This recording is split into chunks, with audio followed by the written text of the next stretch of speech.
বাংলাদেশে এই কোরআনের জন্য রয়েছে কিছু বাঘ, যারা আলীর উত্তরসূরি, হযরত ওমরের উত্তরসূরি, যাদের এক গর্জনে নাস্তিক বেঈমানদের কলিজা ভেঙে চঞ্চল হয়ে যায়।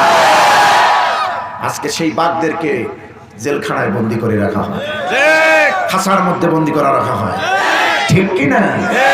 আমার বন্ধুগণ, হুঙ্কার দিয়ে কোরআনের কথা বলে বাতিলের ময়দানকে কেঁপে উঠেছেন সেই সিংহশালার ইসলামী আন্দোলনের বীরদের পক্ষে, মতের পক্ষে আমরা আছি না নাই? কি বলেন, আছি না নাই? আমার দু হাত উঁচু করে জানাই দেন কারা কারা আছি। আল্লাহু আকবার, এক তাকবীর, আল্লাহু আকবার। ইসলামের শত্রুরা হুঁশিয়ার সাবধান, এই ইসলামের শত্রুরা হুঁশিয়ার সাবধান, এই আলেমের শত্রুরা হুঁশিয়ার সাবধান, এই আলেমের শত্রুরা হুঁশিয়ার সাবধান। এক তাকবীর। হযরত আলী বলছেন, হুজুর আমি তো ইসলামের বাঘ, আসাদুল্লাহ, আল্লাহর সিংহ, আমি ভয় পাবো। হুজুর বলছেন কান্দো কেন? তাহলে তোমার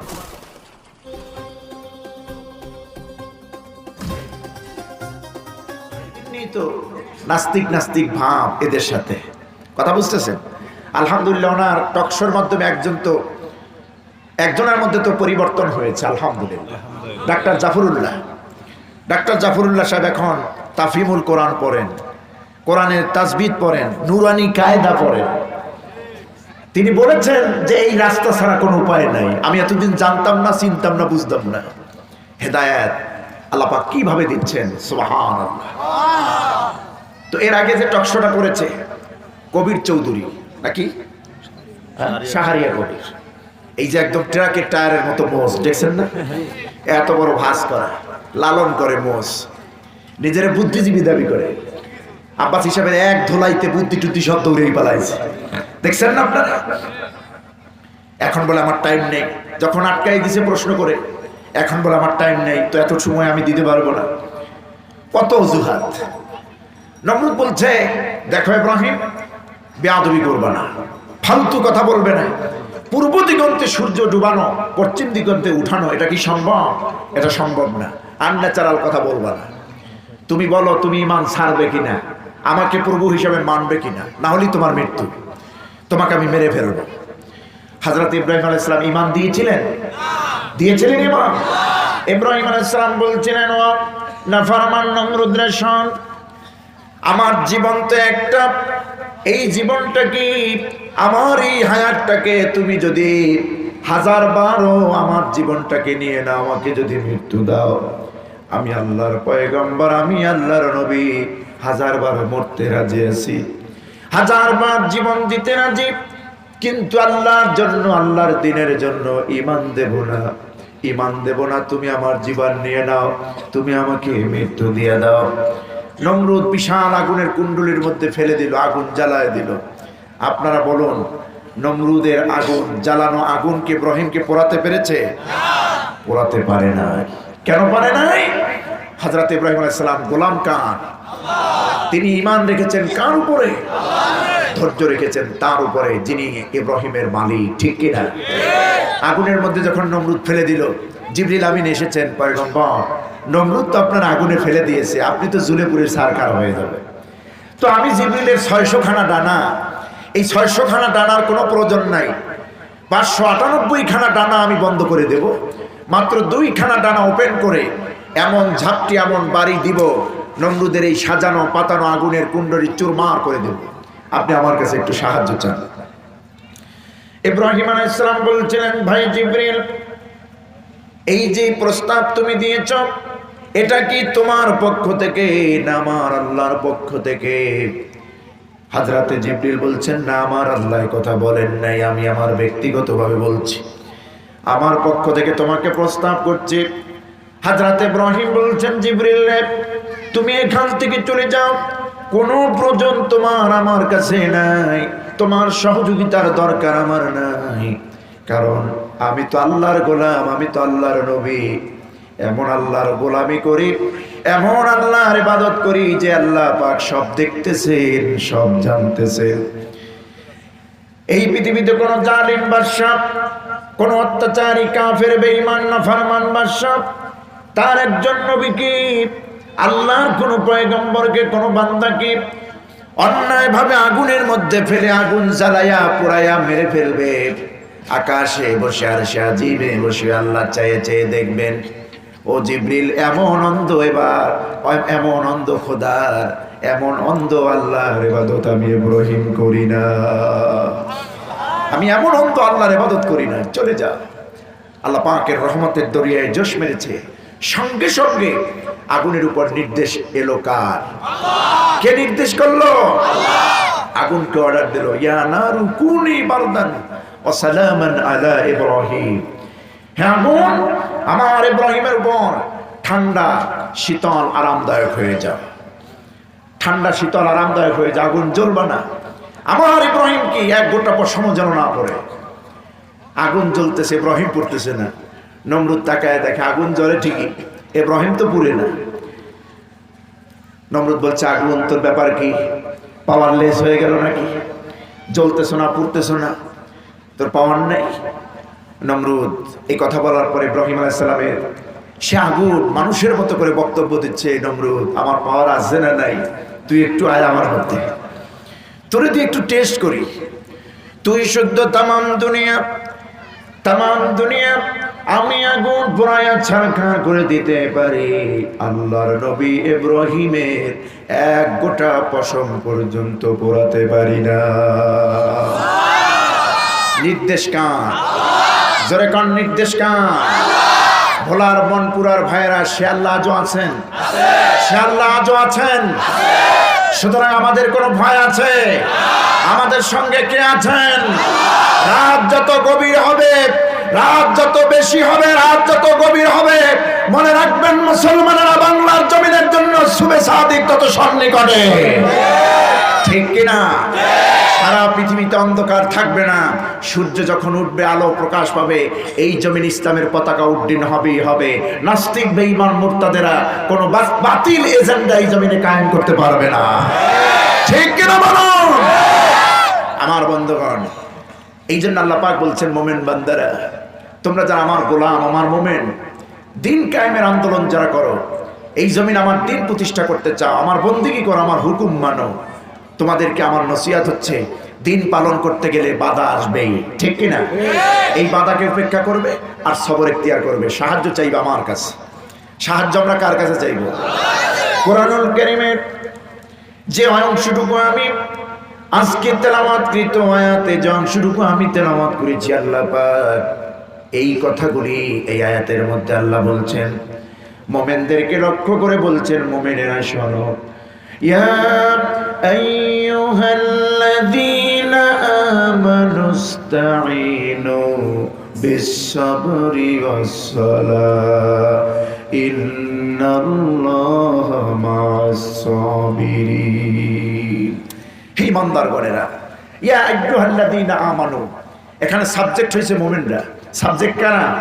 মুমিনরা। মুমিনদেরকে লক্ষ্য করে আল্লাহ বলছেন, না কাফের, না বেদিন, না মুরতাদ, না মুশরিক, এরা না, মুমিনদেরকে উদ্দেশ্য করে আল্লাহ বলছেন, ইয়া আইয়ুহাল্লাযীনা আমানু, হে ইমানদার বান্দারা, ইস্তাঈনু বিস-সাবরি ওয়াস-সালাহ, তোমরা আমি আল্লাহর কাছে সাহায্য চাও। সাহায্যটা আমরা কার কাছে চাইব? আমার সমস্ত প্রয়োজন কে মেটাতে পারেন?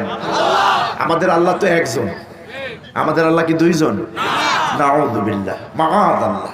আমাদের আল্লাহ কয়জন? ভিন্ন ধর্মের ভাইদের মতো 33 কোটি খোদা নাই আমাদের, ঠিক কিনা? কোন অঞ্চলে কোন খোদা, খোদারা মারামারি, এই সিস্টেম আছে নাকি? আমাদের আল্লাহ একজন। আমাদের আল্লাহ কয়জন? এ কথা ছোট্ট একটি সূরার মধ্যে আল্লাহ তুলে ধরেছেন। আল্লাহ তাওহীদ, রুবুবিয়াত, উলুহিয়াতের পরিচয় তুলে ধরেছেন। রব্বুল আলামিন বলছেন, নবী আপনি বলুন আল্লাহ কেমন, আল্লাহর পরিচয় জাতির সামনে দেন। কুল হুয়াল্লাহু আহাদ আল্লাহুস সামাদ লাম ইয়ালিদ ওয়া লাম ইউলাদ ওয়া লাম ইয়াকুল লাহু কুফুয়ান আহাদ।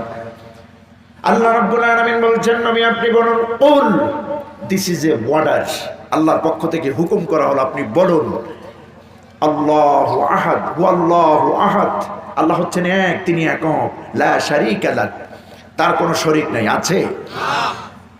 সৌদি আরবের আল্লাহকে আমাদের আল্লাহ। ওই বিভিন্ন রাষ্ট্রে যে আল্লাহ আছেন সে আল্লাহই তো আমাদেরই আল্লাহ। কোনো ডিভাইডেড আছে? আল্লাহর কোনো অংশীদারিত্ব নাই, পার্টনারশিপ নাই। তিনি এক, তিনি একক। এই জন্য আল্লাহর পরিচয় দিতে গিয়ে বলছেন আল্লাহ পাক, হে নবী আপনি বলুন আল্লাহ এক, আল্লাহুস সামাদ।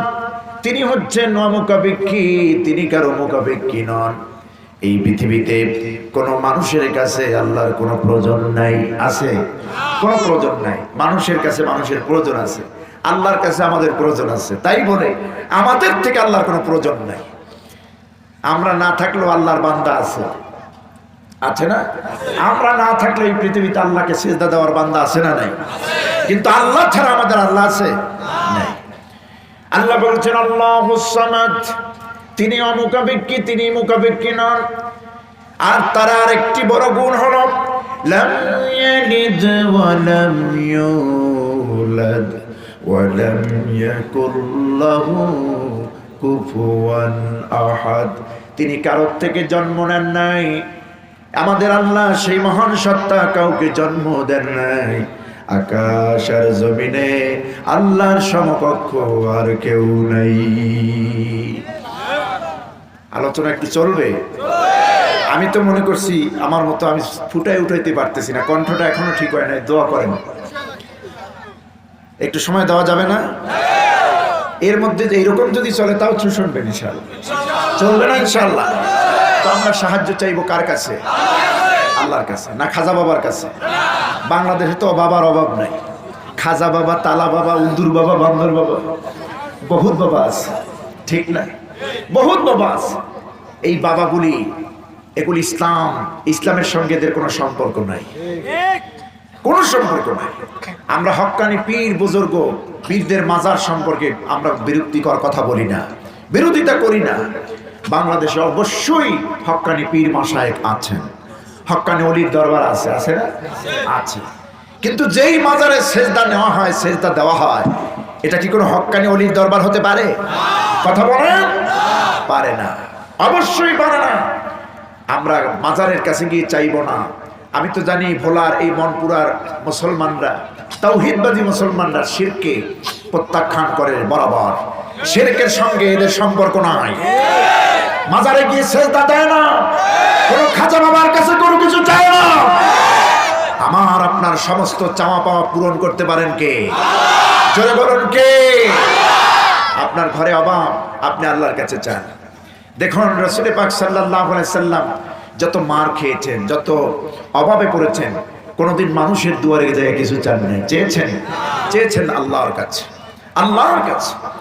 এমনকি আল্লাহ পাক তাকে হেফাজত করেছেন কিভাবে দেখুন, এই কোরআনের কথা বলার কারণে, কোরআনের কথা বলার কারণে রাসূল পাক সাল্লাল্লাহু আলাইহি সাল্লামের উপরে মৃত্যুদণ্ড জারি হয়েছিল না?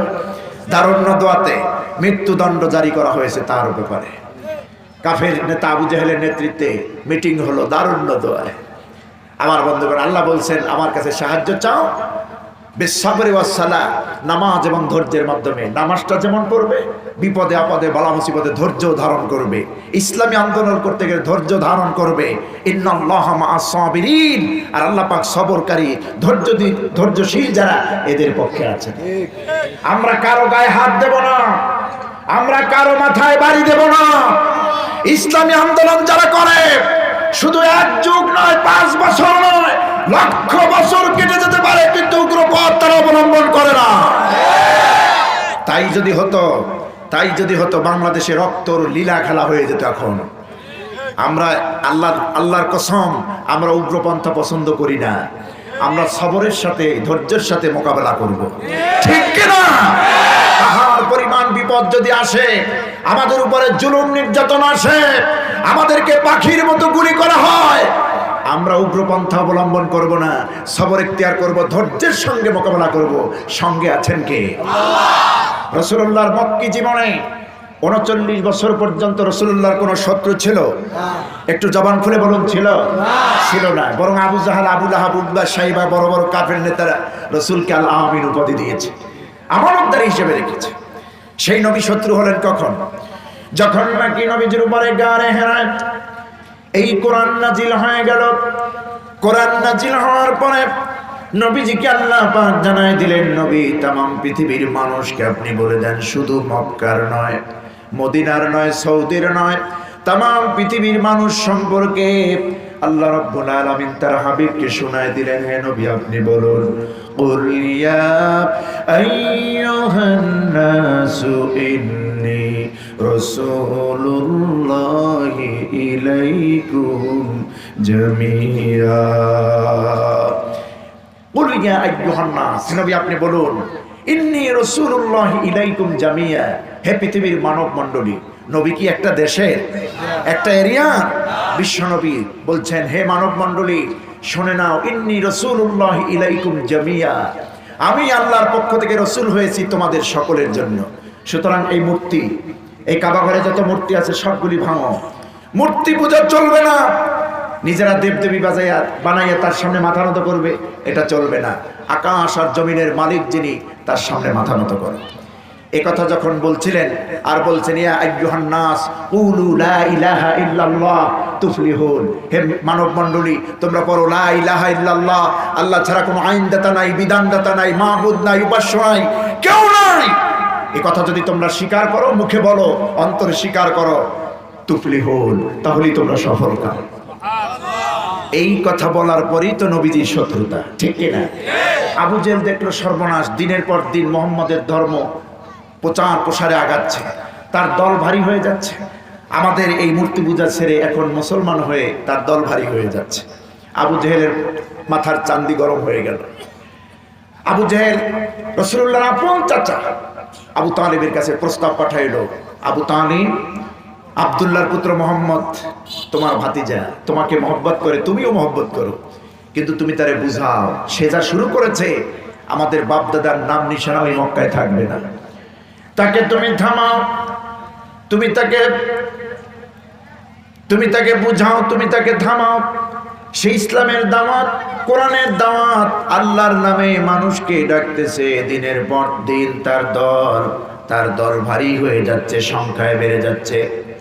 আমাদের মূর্তি পূজা করতে এখন মানুষ যায় না। মুহাম্মদকে থামাও, মুহাম্মদকে বুঝাও, সে কি চায়, সে যা চায় আমরা তাই দিয়ে দেব, তবু আমাদের মূর্তির বিরুদ্ধে যেন না বলে। এই মক্কায় নারী চায়, নারী দিয়ে দেব, এই মক্কায় বাড়ি চায়, বাড়ি দিয়ে দেব, এই মক্কায় ক্ষমতা চায়, আমরা ক্ষমতাও দিয়ে দেব, তবুও মূর্তির বিরুদ্ধে যেন বলা বন্ধ করে দেয়। নবীজি কি রাজি হয়েছিলেন?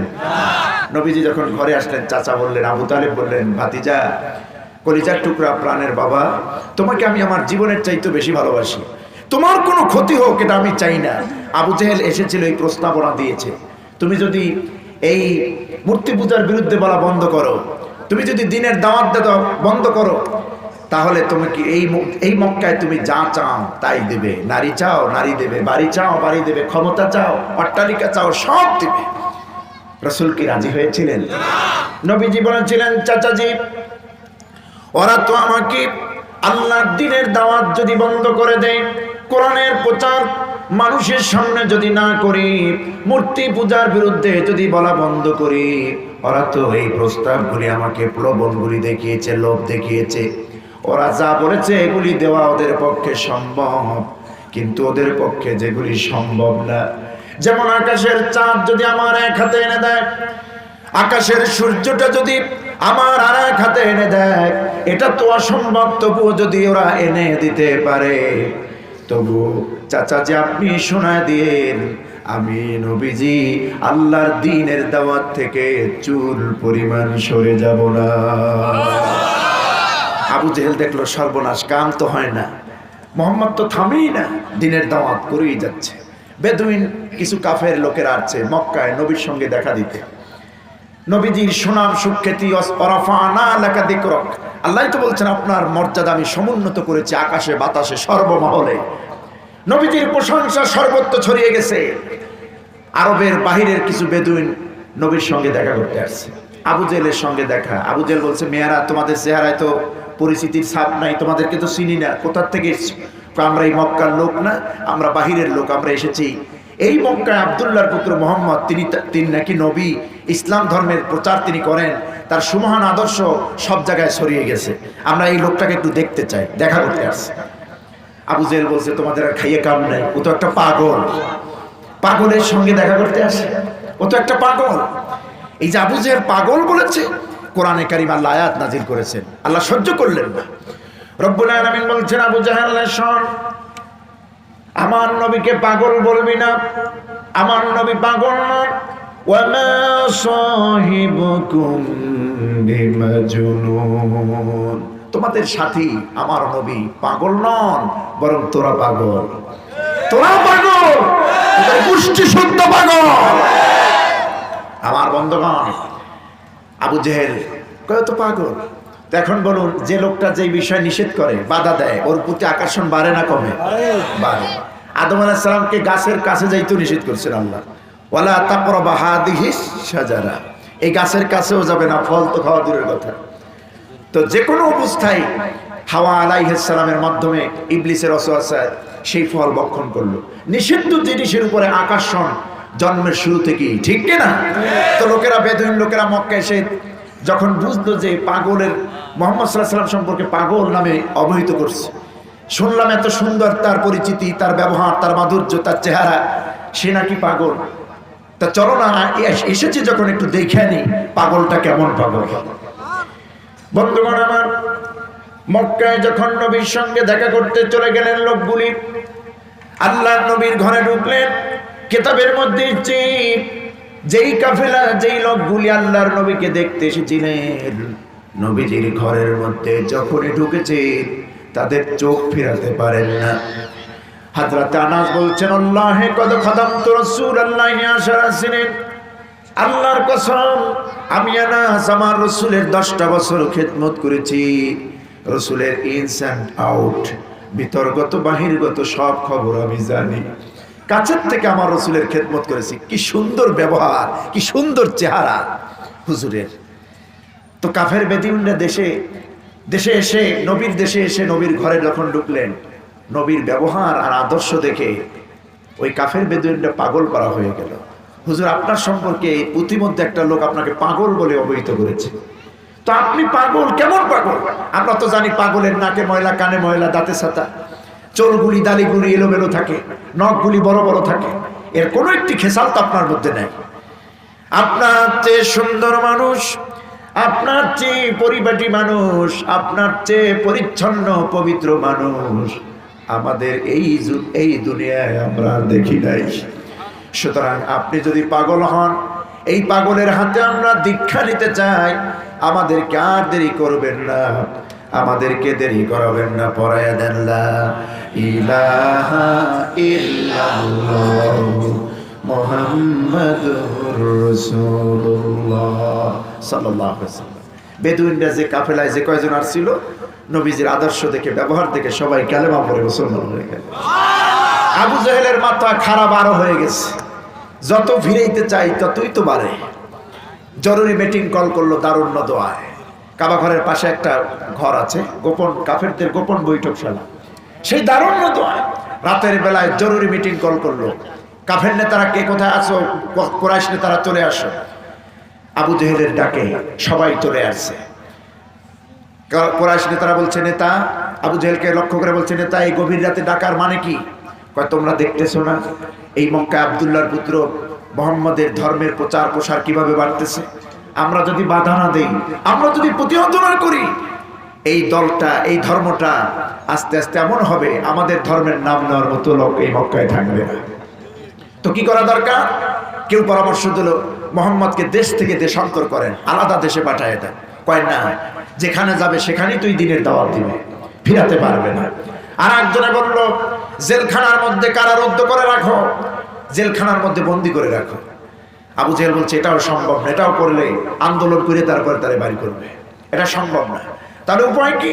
আবু জেহেল বলছে, আমি যেটা বলি সেটা শোনো, এর থেকে মহা পরিত্রাণ পাওয়ার জন্য একটাই উপায়, এই দুনিয়া থেকে মুহাম্মদ সাল্লাল্লাহু আলাইহি ওয়াসাল্লামকে চিরবিদায় করে দিতে হবে, মুহাম্মদকে মেরে ফেলতে হবে।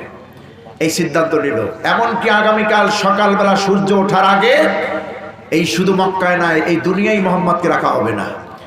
সঙ্গে সঙ্গে আবু জাহেল এই সিদ্ধান্ত, যেই কথা সেই কাজ। দারুন নদওয়ার মধ্যে সিদ্ধান্ত নিল আব্দুল্লাহর পুত্র মোহাম্মদকে দুনিয়ায় বাঁচিয়ে রাখা যাবে না। কাফের সেনা সঙ্গে সঙ্গে পাঠিয়ে দিলে নবীর ঘরে। নবীজি ঘরের মধ্যে আরাম করে ফরমাচ্ছিলেন, ঘুমাচ্ছিলেন। নবীজি নিজেও জানতেন না আবু জেহেল তার মৃত্যুর পরোয়ানা জারি করেছে, মৃত্যুদণ্ড আদেশ দিয়েছে। নবীজি নিজের মতো করে ঘরের মধ্যে অবস্থান করছিলেন। এই পৃথিবীর কেউ না জানুক আবু জেহেলের সিদ্ধান্ত। কে জানেন? জোরে বলুন, কে জানেন? আল্লাহ রাব্বুল আলামিন যেন আবু জেহেলকে লক্ষ্য করে বলতে চাইলেন, আবু জেহেল রে শোন, তুই তো আমার নবীকে মারার প্ল্যান নিয়েছ, আমার নবীকে হত্যা করবি। আবু জেহেল, আমি তোকে শুনাই দিই, আমার নবীকে আমি বাঁচিয়ে রাখবো। তুই শুদ্ধ, তামাম পৃথিবীর সমস্ত কাফির নেতারা যদি এক হয়ে যাও, আমি আমার রসুলকে বাঁচিয়ে রাখবো। আমার রসুলের একটা পশমের ক্ষতি তোরা করতে পারবি না। আল্লাহ রসুলকে কে বাঁচিয়েছেন? নবীজিকে কে বাঁচিয়েছেন? মৃত্যুর পরোয়ানা জারি হয়েছে। নবীজি নিজেও জানেন না, ঘরের মধ্যে ছিলেন। আল্লাহ পাক হযরত জিবরিলকে পাঠিয়ে দিলেন, জিবরিল দ্রুত চলে যা, দ্রুত চলে যা, আমার নবীর ঘরে গিয়ে পয়গাম পৌঁছে দিয়ে, নবীর ঘরে এই খবর পৌঁছে দিয়ে। নবী তো জানেন না, বিশ্ব নবী তো ঘরের মধ্যে জানেন না। বিশ্ব নবী দুয়ারে ঘরের মধ্যে চলে আসলেন গভীর রাতে। হযরত জিবরিল আমিন এসে নবীকে সালাম বললেন, নবীজিকে সালাম বললেন। নবীজি সালামের জবাব দিলেন। নবীজি সালামের জবাব দিয়ে বলছেন, ভাই জিবরিল রে, বলো এই গভীর রাতে মানুষ যখন ঘুমিয়ে যায়, মানুষ যখন আরাম করে, জিবরিল রে তুমি আমারে শোনাও, কেউ কি কারো ঘরের মধ্যে এই মুহূর্তে আসে নাকি? হযরত জিবরিল বললেন, ইয়া রাসূলুল্লাহ, আল্লাহর রাস্তায় বেয়াদবি নিবেন না, আমাকে মাফ করে দিবেন, ক্ষমা করবেন। আমি জিবরিল আমার ইচ্ছায় আপনার ঘরে আসি নাই। এই মুহূর্তে বিরাট একটি সংবাদ দিই, বিরাট খবর দিই, আল্লাহ আপনাকে আপনার ঘরে আমাকে পাঠিয়েছে। হুজুর বললেন, জিবরিল সেই খবরটা কি, আমারে শোনাও। হুজুর এই অবস্থা, আপনি দিনের দাওয়াত দেন, কোরআনের কথা বলেন, এই মক্কায় প্রচার প্রসার হচ্ছে, দিনের পর দিন মুসলমানের সংখ্যা বাড়তেছে, আপনার দল ভারী হয়ে যাচ্ছে। আবু জেহেলের মাথা খারাপ, সিদ্ধান্ত নিয়েছে আগামীকাল সূর্য ওঠার আগে আপনাকে মেরে ফেলবে। হুজুর এই মুহূর্তে আল্লাহর পক্ষ থেকে নির্দেশনামা হয়েছে, আপনার উপর আদেশ হয়েছে, আপনি মক্কায় থাকবেন না, এক্ষুনি রাতের আধারে মক্কা ছেড়ে আপনি মদিনায় চলে যান, মদিনায় হিজরত করেন, মদিনার পথে চলে যান, এক্ষুনি যান। নবীজি এই খবর শুনে হুজুরের চেহারাটা মলিন হয়ে গেল, বিমর্ষ হয়ে গেল। রাসূলুল্লাহ, কি ব্যাপার, এই মক্কায় থাকতে পারবো না? কাফের বেদিন এই সিদ্ধান্ত নিয়েছে দিনের দাওয়াত দেওয়ার কারণে। নবীজি হযরত আলীকে ডাকলেন, আলী কই তুমি, চলে আসো। হযরত আলী চলে আসলেন নবীজির কাছে। লাব্বাইক ওয়া সাদাইক ইয়া রাসূলুল্লাহ, আমি হাজির। হযরত আলী কি নবীজি বলছেন, আলী রে তুমি তো জানো না, এই মাত্র জিবরিল আমিন আমার ঘরে এসে আমাকে এই খবর, এই তথ্য দিয়ে গেছেন, আমি তো এই মক্কায় থাকতে পারবো না, মদিনায় চললাম। ও আলী, তুমি একটা কাজ করো, আমার বিছানার উপরে আরাম করে তুমি শুয়ে থাকো, আমি মক্কা ছেড়ে মদিনার পথে চললাম। হযরত আলী জিজ্ঞেস করলেন, কারণ কি হুজুর? রাতের অন্ধকারে, গভীর রাতে এই মুহূর্তে আপনি মক্কা ছেড়ে মদিনায় যাবেন, তার কারণ কি? হযরত আলীকে নবীজি ব্যাখ্যা দিলেন, আলী রে শোনো, ইসলামের কথা বলি, দিনের কথা বলি, মানুষকে আল্লাহর দিকে ডাকে, দিনের পরে দিন কোরআনের পক্ষে, ইসলামের পক্ষে মানুষের বেশি সমাগম, আমার দল ভারী হয়ে যাচ্ছে। আবু জেহেল এটা সহ্য করতে পারে নাই। কাফের বেদিন নেতা আমার বিরুদ্ধে মৃত্যুর পরোয়ানা জারি করেছে, আগামীকাল সূর্য ওঠার আগেই আমাকে দুনিয়া থেকে বিদায় করে দেবে এই সিদ্ধান্ত নিয়েছে। আল্লাহ পাক আমাকে বাঁচিয়ে রাখার জন্য নির্দেশ দিয়েছেন, এই মক্কায় আমি থাকবো না, মদিনা আমাকে যাওয়া লাগবে। ও আলী, তুমি আমার বিছানায় শুয়ে থাকো, আমি চললাম মদিনায়। হযরত আলী শুয়ে পড়লেন নবীর বিছানায়। কিছুক্ষণ পরে রাসূলুল্লাহ দেখলেন আলীর চোখের কোণা দিয়ে দরদর করে পানি ঝরতেছে। নবীজি জিজ্ঞেস করলেন, আলী তুমি কাঁদো কেন, ভয় পেয়েছো? আমি আমার ঘরে থাকবো না, সকালবেলা কাফের সেনারা ঢুকে তোমাকে পেয়ে টুকরো টুকরো করবে কেটে তরবারি দিয়ে। এই কাফেরদের ভয় তুমি পেয়েছো? হযরত আলী হুজুরের দিকে তাকিয়ে বললেন, হুজুর আপনি এমন কথাও বলতে পারলেন, আমি আলী পাবো কাফেরদেরকে ভয়, আমি আলী পাবো কাফেরদেরকে ভয়। ইয়া রাসূলুল্লাহ, আপনি তো ভালো করে জানেন আমি আসাদুল্লাহ, আমি আল্লাহর সিংহ, আল্লাহর বাঘ। এই পৃথিবীতে সমস্ত প্রাণীরা বাঘকে সিংহকে ভয় পায়, কিন্তু বাঘ আর সিংহ কোনো প্রাণীকে ভয় পায় না। কোনো বাঘ আর প্রাণী, কোনো বাঘ আর সিংহ কোনো প্রাণীকে ভয় পায় না, ঠিক কিনা? আমি আসাদুল্লাহ, আল্লাহর সিংহ, আল্লাহর বাঘ।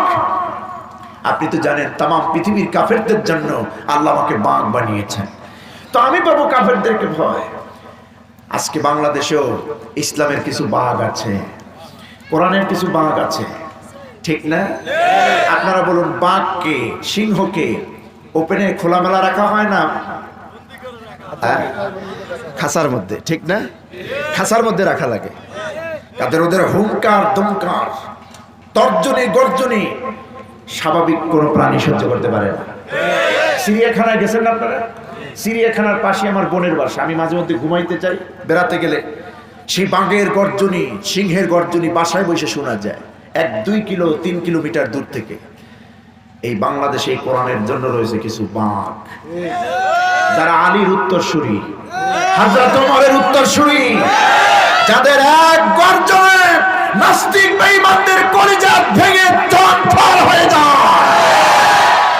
আজকে সেই বাঘদেরকে জেলখানায় বন্দী করে রাখা হয়, খাঁচার মধ্যে বন্দী করে রাখা হয়, ঠিক কি না আমার বন্ধুগণ?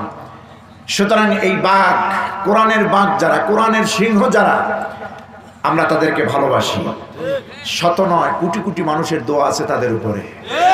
আর যারা নাজরানা পেশ করেছে, শহীদের নাজরানা যারা পেশ করেছেন, তারা আগে আগেই জান্নাতে চলে গিয়েছেন। কিন্তু ওই পথেই ওই মতে আমাদের চলতে হবে, উপায় নাই এছাড়া, ঠিক কিনা?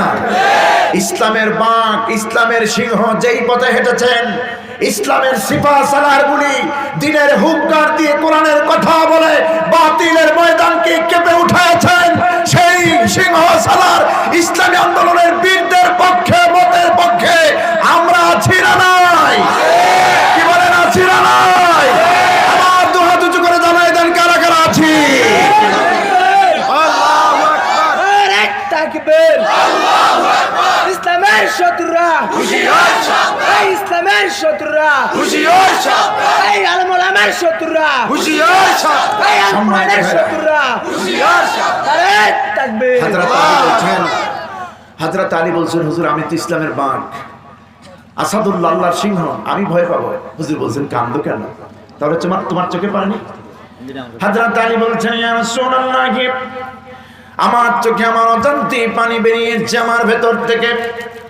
আমি যখন শুনতে পেলাম এই মক্কায় আপনি আর থাকতে পারবেন না, কাফের বেদিনেরা আপনাকে দুনিয়া থেকে বিদায় করবে, এই মক্কায় আপনাকে আর পাবো না, তার মানে হলো এই মক্কা নবী থেকে মাহরুম হয়ে যাবে, আমরা আপনার দেখা পাবো না, সোহবত পাবো না। এই চিন্তা আমার মনের ভিতরে যখনই লালিত হলো, যখনই জাগ্রত হলো, হুজুর আমার অজান্তে আমার ভিতর থেকে কষ্টের কারণে চোখের পানিগুলি ঝরতেছে। ইয়া রাসূলুল্লাহ, নবীজি বলছেন, ও আমার সাহাবী আলী শোনো, এটাই যদি তোমার রাসূলের প্রতি প্রেম হয়, ভালোবাসা হয়, এটাই যদি তোমার নবীর জন্য হুব্বে রাসূল হয়, হুব্বে নবী হয়, রাসূলের ভালোবাসা হয়, ও আলী তোমারে সুসংবাদ দিয়ে দেই, কিয়ামতের দিন কোটি কোটি উম্মতের মধ্যে আমি নবীজি তোমার হাত ধরে তোমারে জান্নাতে পৌঁছাইয়া দেব। নবীজি বের হবেন ঘর থেকে, আল্লাহর নির্দেশ। কার নির্দেশ? বাতাস লাগবে না, থাক। আল্লাহর নির্দেশ হলো নবীজি বের হচ্ছেন। হযরত জিবরিল বলছেন, হুজুর এইভাবে তো বের হতে পারবেন না, আপনাকে কৌশল অবলম্বন করে বের হতে হবে, কারণ আপনার ঘরের চতুর্দিকে অলরেডি কাফের সেনারা ঘেরাও করে আছে, আপনি বের হলেই ধরে ফেলবে, বের হলেই ধরে ফেলবে। তো কি করা যায়? রাসূলকে বললেন, আপনি এক মুষ্ঠ বালি অথবা ধুলো হাতে নেন, ধুলো বালি হাতে নেন, হাতের মধ্যে নেন, শাহাতিল বুজে একটু ফুঁক দেন। সফাতুত তাফসীরের ব্যাখ্যা এসেছে, রাসূলুল্লাহ এক মুঠো বালি হাতে নিলেন, এক মুঠো ধুলো হাতে নিয়ে শাহাতিল বুজু বলে 3 বার ফুঁক দিলেন। এখন আপনারা বলুন, এই ফুঁক দেওয়া বালুগুলি তো একমুখী যাওয়ার কথা, ঠিক না? একমুখী।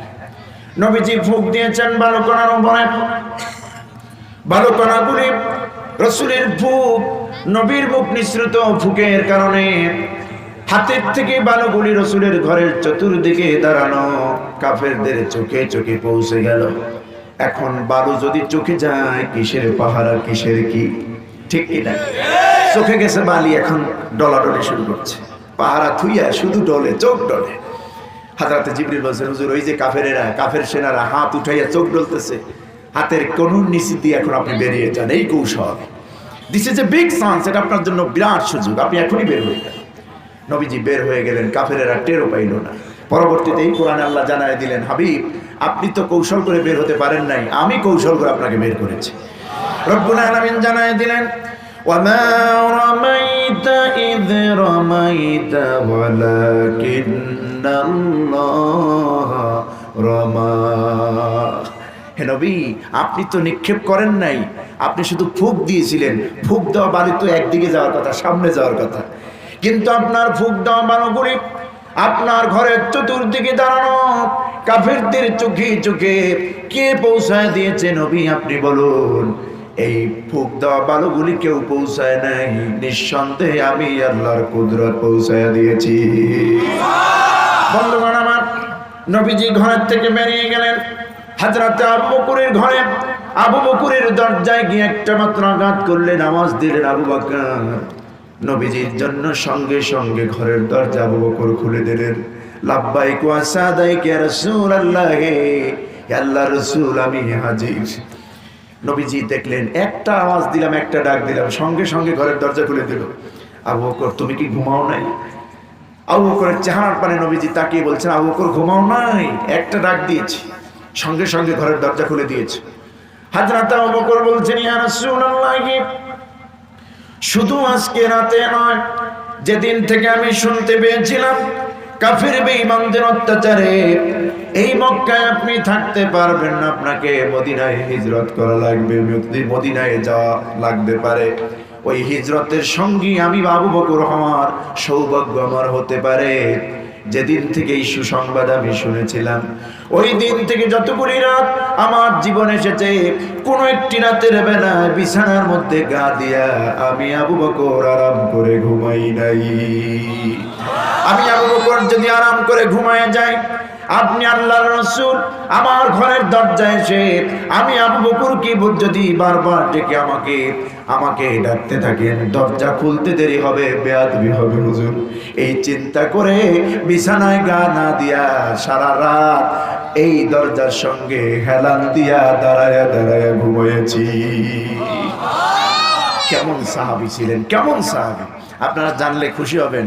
কিয়ামতের দিন এই সাহাবী আল্লাহর হিসাবের কাঠগড়া উদ্বোধন করবেন আবু বকর সিদ্দিক রাদিয়াল্লাহু তাআলা আনহু।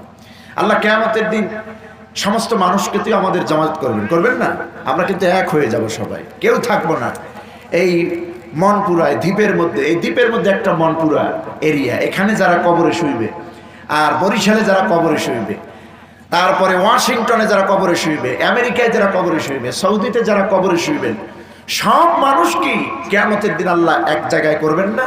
করবেন। এটা তো কোরআন বলেছে, ইয়াউমা হুম বারিজুন লা ইয়াখফা আলাল্লাহি মিনহুম শাই। আমি আজ কিয়ামতের দিন পৃথিবীর সব মানুষকে এক করব, জামায়াত করব। লা ইয়াখফা আলাল্লাহি মিনহুম শাই, আল্লাহর সামনে কোনো কিছু বান্দার গোপন থাকবে না। আজকে তো তেল চোর, চাল চোর, গম চোর, ভুট্টা চোর, টিন চোর, রড চোর সমাজে আছে না নাই? এরা নিজেদেরকে খুব প্রশংসার দাবিদার মনে করে, আবার আপনারাও প্রশংসা করেন, অমুকের চরিত্র ফুলের মতো পবিত্র। খবর নিয়ে দেখা যায় নামাজ পড়ে না, সপ্তাহে এক ওয়াক্ত। এরকম নেতা আছে না নাই? এই মিথ্যা প্রশংসা করবেন না। আপনি করলেও কিয়ামতের দিন ওরা ধরা খাইবে কিনা? আল্লাহ বলছেন লা ইয়াখফা আলাল্লাহি মিনহুম শাই, আল্লাহর সামনে কোনো কিছু গোপন থাকবে না। তো বলতেছিলাম, সেই কিয়ামতের দিন আল্লাহ আমাদের সকলকে যখন একসাথ করবেন, জামায়াত করবেন, আল্লাহ পাক তার সিংহাসনে বসবেন, নবীকে মাকামে মাহমুদ দিবেন, নবীজিকে বলবেন, হাবিব আজকে হাসরের দিনের বিচারের উদ্বোধনটা আমি আপনার উম্মত দিয়ে করতে চাই। দেখুন, আমরা এসেছি পৃথিবীতে সবার শেষে, কিন্তু জান্নাতে যাব সবার আগে। জান্নাতে যাব সবার আগে। আমাদের আগে কোনো উম্মত বেহেশতে যেতে পারবে না। আমার নবী বেহেশত উদ্বোধন করবে। এই যে এমপি মন্ত্রীরা লাল ফিতা কেটে তারপরে কোনো কিছু উদ্বোধন করে, বিশাল ভবন, হসপিটাল, তারপরে গেস্ট হাউস, অমুক হাউস, এগুলো উদ্বোধন করে, ঠিক কিনা? স্বরাষ্ট্রমন্ত্রী এসে পুলিশ থানা উদ্বোধন করে, জেলার বিষয় বিভিন্ন সরকারি ভবন উদ্বোধন করে। কিয়ামতের দিন জান্নাত উদ্বোধন করবেন আপনার আমার নবী, আপনার আমার নবী। এটা আমার কথা না, রাসূল নিজেই বলেছেন। নবীজি বলেছেন, ইন্নাল জান্নাতা হুররিমাত আলাল আনবিয়া, নিশ্চয় আল্লাহর বেহেশত, আল্লাহর জান্নাত গুলি হারাম থাকবে, প্রবেশ অধিকার নিষেধ থাকবে সমস্ত নবীদের উপরে। সমস্ত নবীদের জন্য জান্নাত হারাম থাকবে, হাত্তা আদখুলাহা, যতক্ষণ না আমি মুহাম্মদ সাল্লাল্লাহু আলাইহি ওয়াসাল্লাম আল্লাহর জান্নাতে আগে না যাই। আমি নবীজি আগে ঢুকবো, তারপর সব নবীরা। হাদিসের শেষ অংশে আমার নবীজি আমাদের কথাও বলেছেন, আমাদের মর্যাদাও বলেছেন। নবীজি বলেছেন, হুররিমাত আলাল উমাম, সমস্ত উম্মতের জন্য জান্নাত হারাম থাকবে যতক্ষণ না আমি মুহাম্মদ সাল্লাল্লাহু আলাইহি ওয়াসাল্লামের উম্মতের আগে বেহেশতে যাবে। সুতরাং নবীজিকে আল্লাহ বলবেন, হাবিব কই আমার সে আবু বকর, আমার আবু বকরকে পাঠিয়ে দেন। আল্লাহ পাক যখন ডাকবেন আবু বকরকে, আবু বকর সিদ্দিক রাদিয়াল্লাহু তাআলা আনহু হিসাবের কাঠগড়ায় প্রথম দাঁড়াবেন, ভয়ের চোটে থরথর করে কাঁপতে থাকবেন। আবু বকরের ভয় হবে, আল্লাহ আমি তোমার সামনে কি নিয়ে দাঁড়াবো? ইসলাম গ্রহণের আগের জীবনের হিসাবটা যদি তুমি চেয়ে দাও, যদি তুমি আমাকে দিন গ্রহণ করার, কালেমা গ্রহণ করার, ইসলাম গ্রহণের পূর্বের হিসাব যদি তুমি আমার থেকে নাও, আমি আবু বকর ধরা পড়ে যাব। আল্লাহর পক্ষ থেকে আওয়াজ আসবে, আবু বকর রে শোনো, তুমি শুধু আমার নবীরই প্রিয় হাবিব না, তুমি আমার নবীর প্রিয় উম্মত নও, তুমি এই পৃথিবীর সমস্ত মানুষের মধ্যে আমি আল্লাহর কাছেও প্রিয়। তোমাকে কেন্দ্র করে আমি গারে সুরে আয়াত নাযিল করেছি। গারে সুরে নবীজিকে যখন নিয়ে গেলেন আবু বকর ঘর থেকে, মদিনার পথে হাঁটতেছেন, রাত শেষ হয়ে গেল, দিনের আলো প্রকাশ পেল। গারে সুরের মধ্যে মক্কার পাশেই এই পাহাড়টা, অনেক উঁচু পাহাড়। আপনারা যারা কাবা ঘরে গিয়েছেন দেখবেন, কাবা ঘরের পাশে মক্কার এরিয়ায় এই পাহাড়টা জাবালে সুর, অনেক উঁচু পাহাড়, যেমন তেমন মানুষ উঠতে পারবে না হেঁটে। সারা রাত ভরে এই পাহাড় বেয়ে বেয়ে রাসূল উঠলেন। হযরত আবু বকর বলছে, হুজুর দিন তো হয়ে গেল, সূর্যের এখন উঠবে, আমরা যদি সামনে আগাই ধরা পড়ে যাব, আর ওরা তো পাগলের মতো খুঁজতেছে আপনারা, আমারে ধরলি আমাদের বিপদ। তো এই যে একটি গুহা, এই গুহাটা আমাদের পছন্দের হয়, এখানে আমরা একটু সময় দিতে পারি, একটু সময় আমরা আত্মগোপন করি গুহার মধ্যে। হুজুর এখানে একটু আপনি ওয়েট করুন, ইন্তজার করুন, পাহাড়িয়া গুহা আমি একটু সাফ করে আসি। হযরত আবু বকর গুহাটা সাফ করে নবীজিকে নিয়ে গেলেন গুহার মধ্যে। নবীজি বলছেন, আবু বকর সারা রাত ঘুমাতে পারি নাই, পাহাড় বেয়ে বেয়ে বড্ড ক্লান্ত শ্রান্ত আমার শরীর। আবু বকর তুমি একটু বসো, তোমার উরুর উপরে মাথা রেখে আমি নবী একটু ঘুমায়া যাই। আল্লাহর নবীর সাহাবী হযরত আবু বকর বসে বললেন, বিশ্বনবী মুহাম্মদুর রাসূলুল্লাহ সাল্লাল্লাহু আলাইহি ওয়াসাল্লাম হযরত আবু বকরের এই উরুর উপরে মাথা রেখে ঘুমায় গেলেন। হঠাৎ করে নবীজির কপাল মোবারকে দু চোখের পানি যখন পড়লো, নবীজির ঘুম ভেঙে গেলেন। তাকায় দেখেন আবু বকর কাঁদতেছেন। আবু বকর কাঁদতো কেন? বাড়ির কথা মনে পড়লো, স্ত্রী সন্তানের কথা মনে পড়লো। হযরত আবু বকর বলছেন, না, আমার স্ত্রী, পুত্র, সন্তান, পরিবার, বাড়ি কিছুর কথা মনে নাই। আমি যেদিন ইসলাম গ্রহণ করেছি, আল্লাহ এবং রাসূলের জন্য আমি সব কুরবান করে দিয়েছি। হুজুর বললেন, তাহলে আবু বকর কাঁদতো কেন, কারণ কি? হযরত আবু বকর বলছেন, ইয়া রাসূলুল্লাহ, দুইটা কারণে আমার চোখ দিয়ে পানি বের হচ্ছে। প্রথম নম্বর কারণ, এই গুহায় আমি এমন এক বিষাক্ত প্রাণীর আঘাত পেয়েছি, আমার শরীরটা বিষে ভরে গেছে, সহ্য করতে পারি না। আর একটা মনের ভয়, আপনি তো ঘুমায় গেছেন, আপনি তো দেখেন নাই, আমরা এই গুহার মধ্যে ঢোকার পর কাফেরদের হাঁটু আমরা আনাগোনা দেখতে পাচ্ছি। গুহার মুখস্থল থেকে কাফেরদের হাঁটু দেখা যায়, হাঁটা চলা করে, কেউ বলে এর মধ্যে আছে, কেউ বলে এর মধ্যে নাই। মাকড়সা এসে জাল বুনায় দিল। নবীজি ঢোকার পর গুহার মুখস্থলে এরকম মাকড়সা এসে জাল বুনায় দিয়েছে, কবুতর এসে ডিম পেড়ে দিয়েছে। মাকড়সা মারবেন না, বিনা কারণে মাকড়সা মারবেন না। কবুতর পালবেন, কবুতর মারবেন না। আমি কাবা ঘরে দেখেছি কবুতরের ঝাঁক, কত কবুতর, সুবহানাল্লাহ। কবুতরের বিষ্ঠা যেখানে পড়বে ওখানে সেজদা দিলে কবুল হবে। এখানে কোনো হারাম কিছু নাই। কাবা ঘরের চত্বরে আমি কবুতরগুলি দেখেছি। তো কাবার খাদেমকে আমি জিজ্ঞেস করেছিলাম যে এই কবুতরগুলি এখানে যে উড়ে আসলো মানুষের মুসাল্লায় নামাজের জায়গায়, এখানে কি ওদের কোনো পায়খানা বিষ্ঠা এ জাতীয় কিছু করবে না? আমাকে ইন্তজার করতে বললেন, অপেক্ষা করতে বললেন। আমি তাকায় দেখলাম শতে শতে নয়, হাজার হাজার কবুতর কাবার চত্বরে খাবার খাইয়া আদার খাইয়া যার যার মতো উড়ে গেল। এক ফোঁটা নাপাকি, এক ফোঁটা পানি, এক ফোঁটা পায়খানা ওখানে ফেললো না। কবুতর এসে ডিম পেড়ে বসে রয়েছে। এখন কাফেরেরা এসে বলছে, কেউ বলছে এর মধ্যে আছে, কেউ বলছে এর মধ্যে নাই। নবীজির সাহাবী আবু বকর তো ভয় পেয়ে গেলেন। হুজুর নিজের মুখের লালা মোবারক এনে ধ্বংসিত স্থানে লাগাই দিলেন, শরীরের বিষ পানি হয়ে গেল। আবু বকরকে বলছে, আবু বকর ভয় পেও না, এই গুহার মধ্যে আমরা দুজন নই, আমাদের সঙ্গে আরেকজন আছেন। আরেকজন আছেন, তিনি কে? আল্লাহ রাব্বুল আলামিন জানাই দিলেন, হাবিব হ্যাঁ, আপনি আপনার সাথী, আপনার বন্ধু আবু বকরকে জানায়া দেন ওই গুহার মধ্যে আপনি আর আপনার আবু বকর দুজন নন। হে নবী, আপনি বলে দেন লা তাহজান ইন্নাল্লাহ মা'না। ও আবু বকর, ভয় পেও না, শঙ্কিত হয়েও না, ঘাবড়িয়ে যেও না। এই গুহার মধ্যে আমরা দুজন নই, আমাদের সঙ্গে আরো একজন আছেন। তিনি কে? জোরে বলেন, তিনি কে? ইন্নাল্লাহ মা'না, আল্লাহ আমাদের সঙ্গে আছেন। কি মনপুরার ভাইরা, বিশ্বাস হয় না? আল্লাহ আমাদের সাথে আছেন। বাতিল শক্তি যত বড়ই হোক, ওরা বিজয়ী হবে না, বিজয়ী মুসলমানদেরই হবে ইনশাআল্লাহ।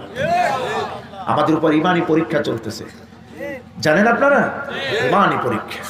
এদেশে হুজুররা এখন সবচেয়ে বেশি, ওদের কাছে বিষ হয়ে গেছে, বিষাক্ত তীরের মতো হচ্ছে। হুজুরদেরকে সহ্য করতে পারে না, আলেম আমাদেরকে সহ্য করতে পারে না। বলে হুজুররাই দেশটা রেখাইছে, আমরা নাকি দেশটা রেখাইছি। এই কথা আমাদের উপর তহমাত করা হয়, অপবাদ দেওয়া হয়। হুজুররা আছে বলে তোমরা স্বাচ্ছন্দ্যে বসবাস করতেছো দেশে। হুজুররা আছে বলে এই দেশের রহমত নাজিল হয়, ঠিক কিনা? হুজুরদেরকে গালিগালাজ করা হয়, হুজুরদেরকে বাজে কথা বলা হয়। আমরা ওই গালিগালাজ শুনেও উগ্রপন্থা অবলম্বন করব না, আমরা তো সবর করবো আল্লাহর উপরে, ধৈর্য ধারণ করবো আল্লাহর উপরে। চিরেই খুবই কাছাকাছি সেই বিজয় আসবে ইনশাআল্লাহ, এতে কোনো সন্দেহ নাই। যেই পরিমাণ জনগণ জেগেছে আলহামদুলিল্লাহ। একটা মাহফিলের নাম শুনলি লাখো জনতা, হাজারো জনতা পয়দা হয়ে যায়, জমা হয়ে যায় ময়দানে। কোটি কোটি টাকা খরচ করে এরকম ময়দানে জমা করতে পারে না।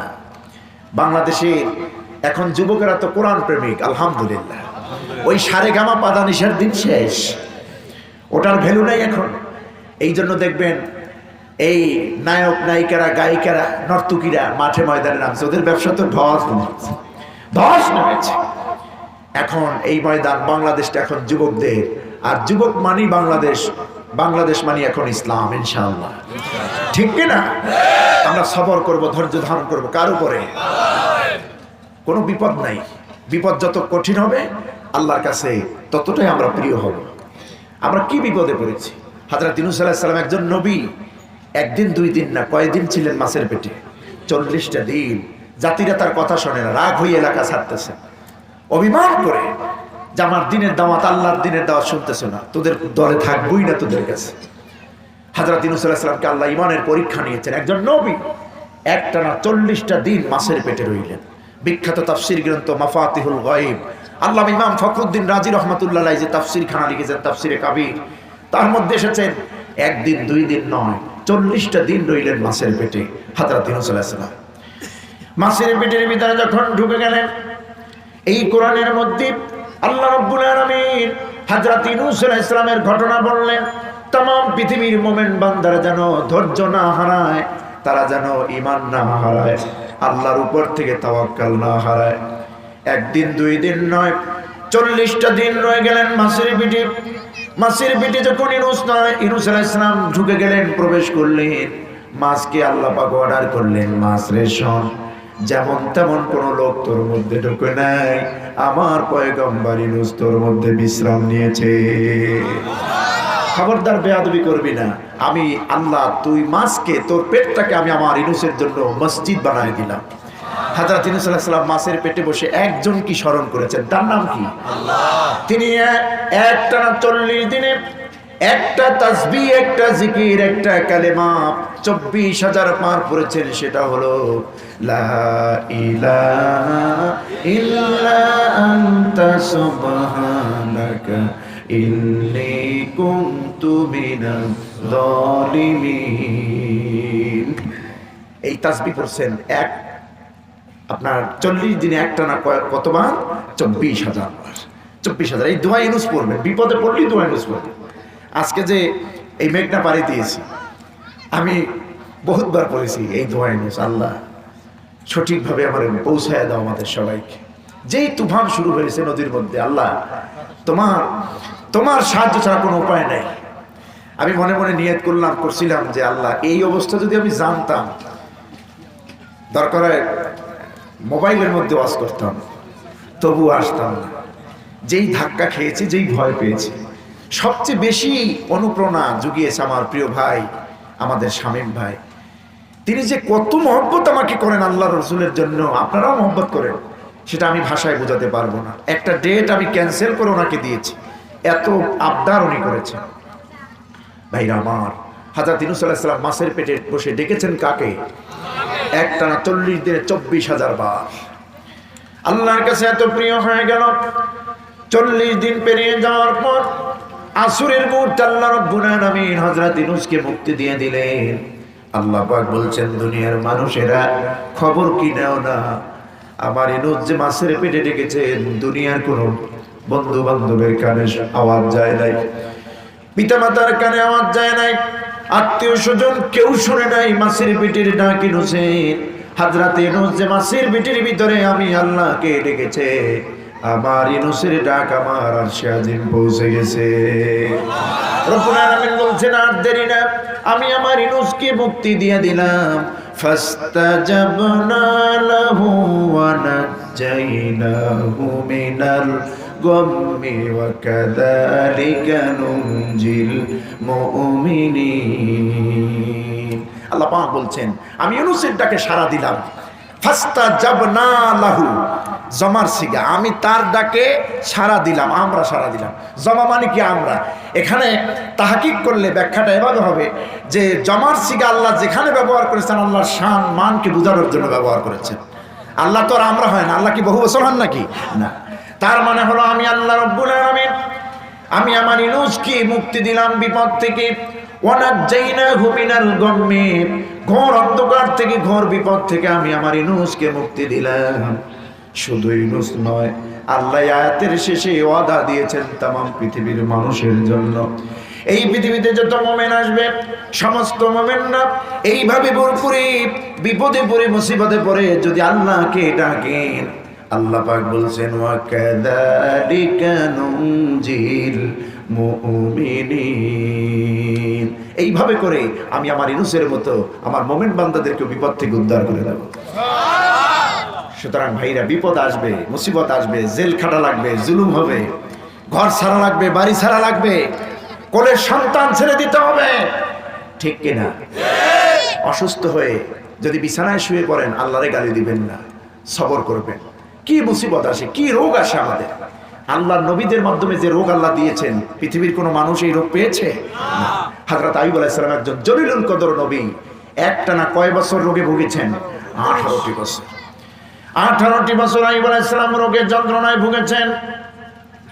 এই কোরআনে কারিমে তামাম পৃথিবীর মানুষের জন্য কথাগুলি আল্লাহ পাক কোট করে রাখলে, অবিশ্বাসীরা, মুমিনেরা কেন অধৈর্য হবে বিপদে পড়ে? রোগে পড়েছ, আমি আল্লাহকে ডাকো, যেমনটি ডেকেছেন আমার আইয়ুব।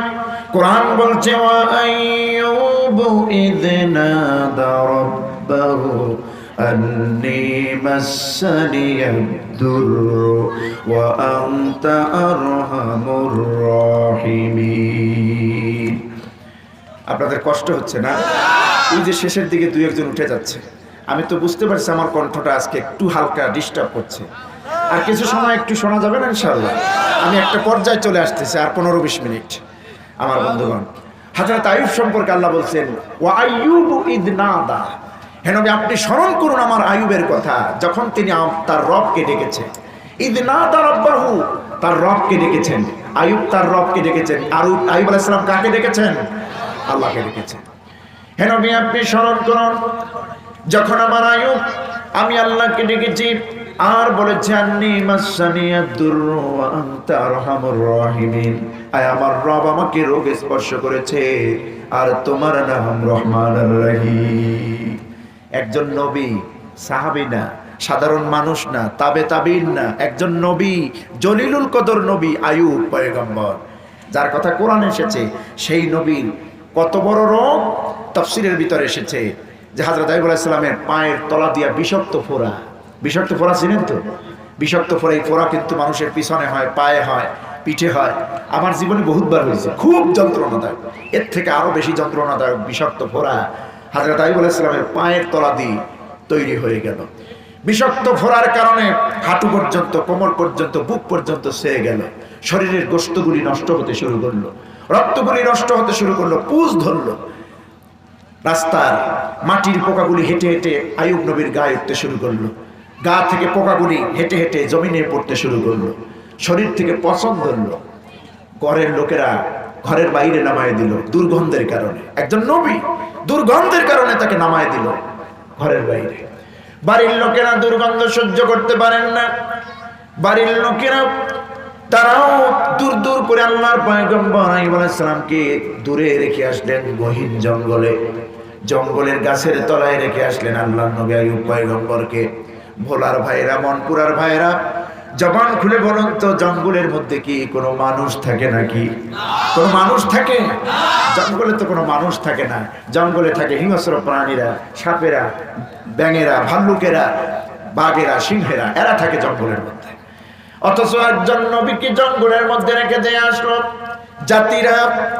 হযরত আইয়ুব রোগাগ্রস্ত হয়ে জঙ্গলে, সঙ্গে কেউ নাই, কেউ নাই তার সঙ্গে। বন্ধু বান্ধব, আত্মীয় স্বজন কত কিছু ছিল, আজ তার সঙ্গে কেউ নাই। কিন্তু প্রাণের প্রিয়তমা স্ত্রী বিবি রহিমা তাকে ছাড়তে পারেন নাই। বিবি রহিমা তার সঙ্গে চলে গেলেন। আমার স্বামী যেখানে আমিও সেখানে। পৃথিবীর সব মানুষ আমার স্বামীকে ছেড়ে দিতে পারে, আমি রহিমা আমার স্বামীকে ছাড়তে পারি না। মা বোনদের প্যান্ডেল আছে? মা বোনরা উপস্থিত হয়েছেন না? একটু মা বোনদের জন্য ওয়াজ করতেছি, এখন আপনারা একটু খেয়াল করবেন। 1.5 ঘন্টা তো পুরুষদের জন্য, সবার জন্যই কথা বললাম, মা বোনদের জন্য একটু আধা ঘন্টা কথা বলি। মা বোনরা যারা এসেছেন, দেখুন স্বামীর খেদমত কারে বলে, ইসলাম কি পরিমাণ স্বামীর খেদমত আপনাকে করতে বলেছে, আর আপনি কতটুকু স্বামীর আনুগত্য করেন। দেখুন হযরত বিবি রহিমা স্বামীর খেদমতের জন্য জঙ্গলে চলে গিয়েছে। সবাই ছেড়ে দিয়েছে, বিবি রহিমা তাকে ছাড়েন নাই। আমার স্বামীকে সবাই ছাড়তে পারে, আমি রহিমা ছাড়বো না, আমি তার সঙ্গ ছাড়তে পারি না। হযরত বিবি রহিমা চলে গেলেন জঙ্গলে, খেদমত করতে লাগলেন। কিতাবের মধ্যে আছে হযরত আইয়ুব আলাইহিস সালামের শরীরের ভিতরে যত জায়গায় ক্ষত হয়েছে, পুজ ধরেছে, রক্তগুলি নষ্ট হয়েছে, গোশতগুলি পচে গিয়েছে, হযরত বিবি রহিমা নিজ হাত দিয়ে সাফ করেছেন। কিন্তু যেখানে বেশি সেনসিটিভ, বেশি স্পর্শকাতর, কঠিন জায়গা, হাত দিলে ব্যথা অনুভব হবে, হাত দিয়া সাফ করেন নাই, নিজের জিহ্বা ব্যবহার করেছেন। কেমন স্ত্রী!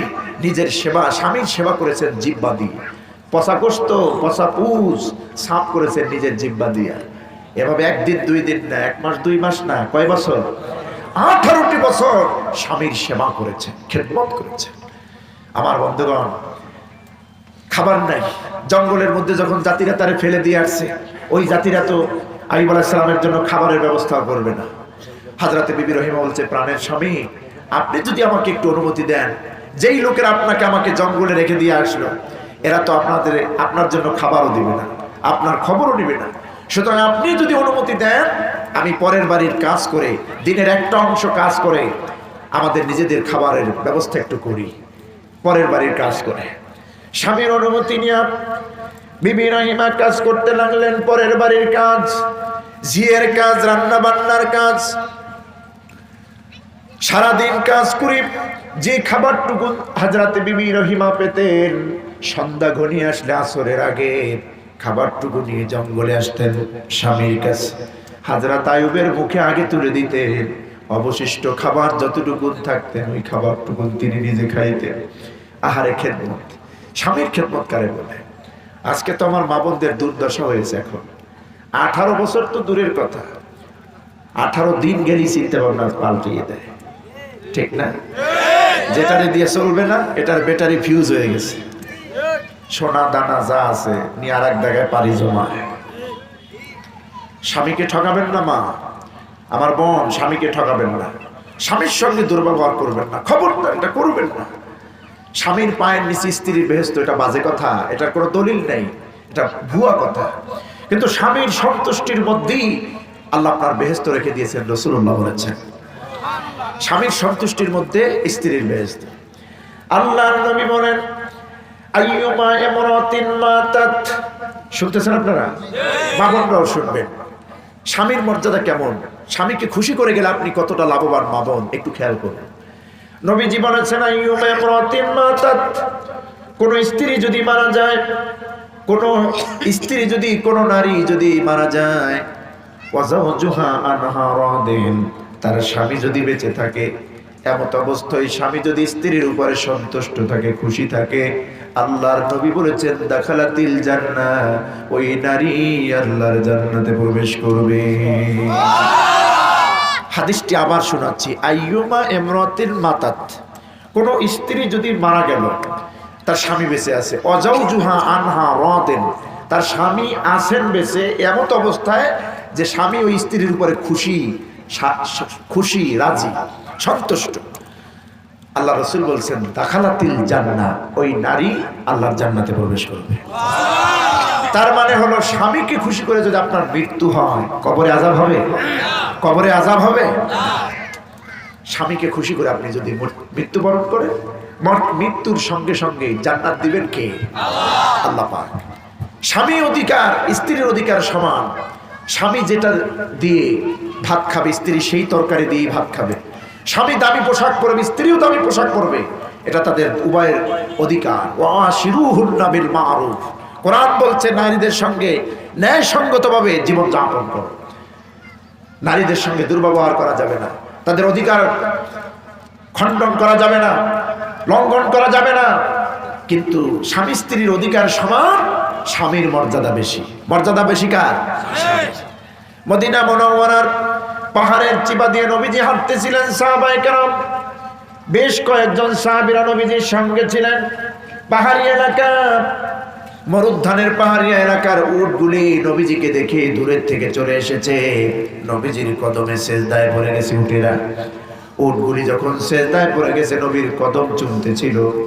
আল্লাহর নবীর সাহাবীরা আফসোস করে বলছেন, ইয়া রাসূলুল্লাহ, এই মদিনার এই উটগুলির জীবন কত ধন্য, আপনার কদম চুমতে পেরেছে, আপনাকে সেজদা দিয়েছে। হুজুর, আমরা যদি আপনার কদম চুমতে পারতাম, একটু সেজদা দিতে পারতাম। নবীর সাহাবীরা আফসোস করে বললেন, হুজুর বললেন, শোনো সাহাবীরা, এই পৃথিবীতে মানুষকে সেজদা দেওয়ার অনুমতি নাই আল্লাহর পক্ষ থেকে, আমি নবীর পক্ষ থেকে।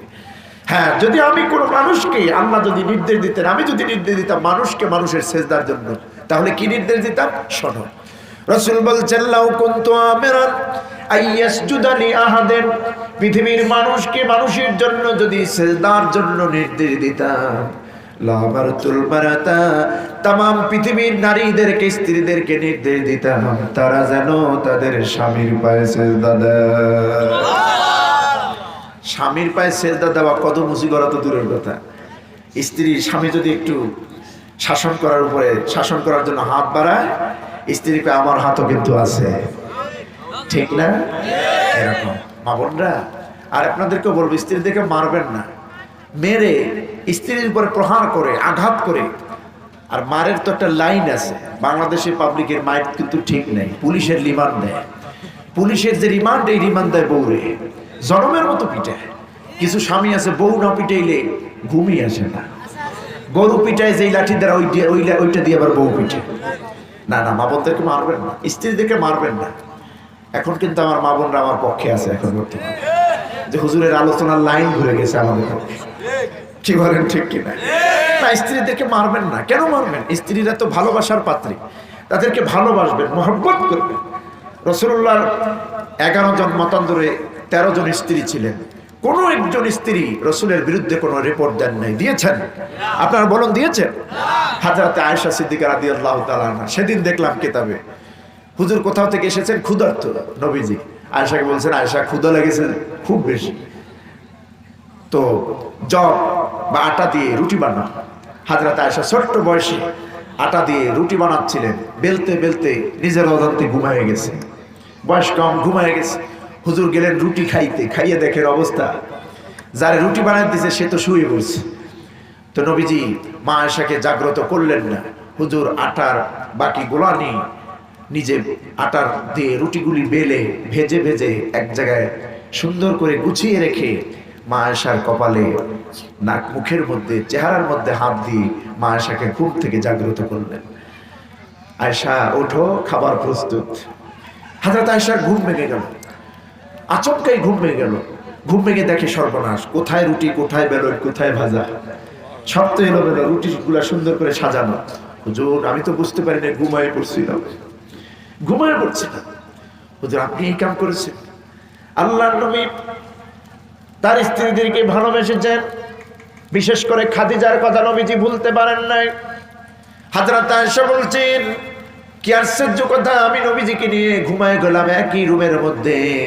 গভীর রাত যখন হয়ে গেল, আমার হাতটা যখন নবীজির এরিয়ায় পড়ে গেল, দেখলাম নবীজি নাই, জায়গা খালি। চিন্তা করলাম আল্লাহ রসুল কোথায় চলে গেলেন। আমি যখন আমার গুরফা থেকে বেরিয়ে এলাম, মসজিদে নববীতে রসুল ঢুকে নামাজ পড়ছিলেন, তাহাজ্জুদের সালাতে বড় বড় সেজদা দিয়ে নামাজ আদায় করছিলেন।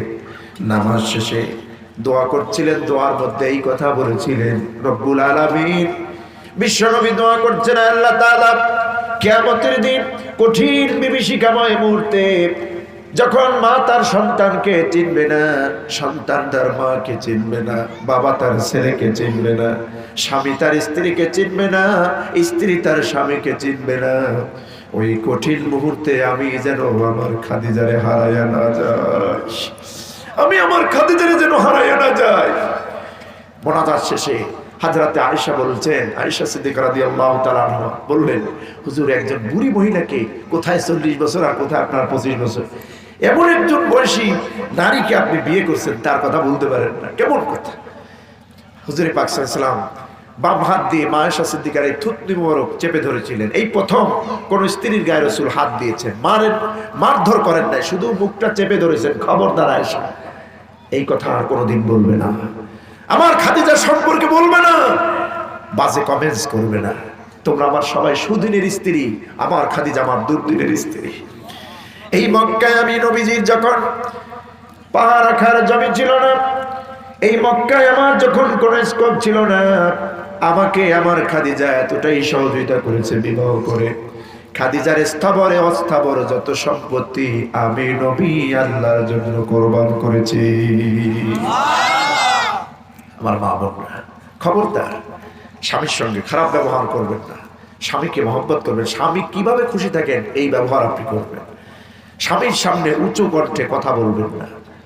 এখন এটা শুনবে কেমনে? ভারত তো আমাদের পেঁয়াজ বন্ধ করলে হবে কি, স্টার জলসা, জি বাংলা এগুলি ঠিকই জারি রেখেছে না, এগুলি নিবে না।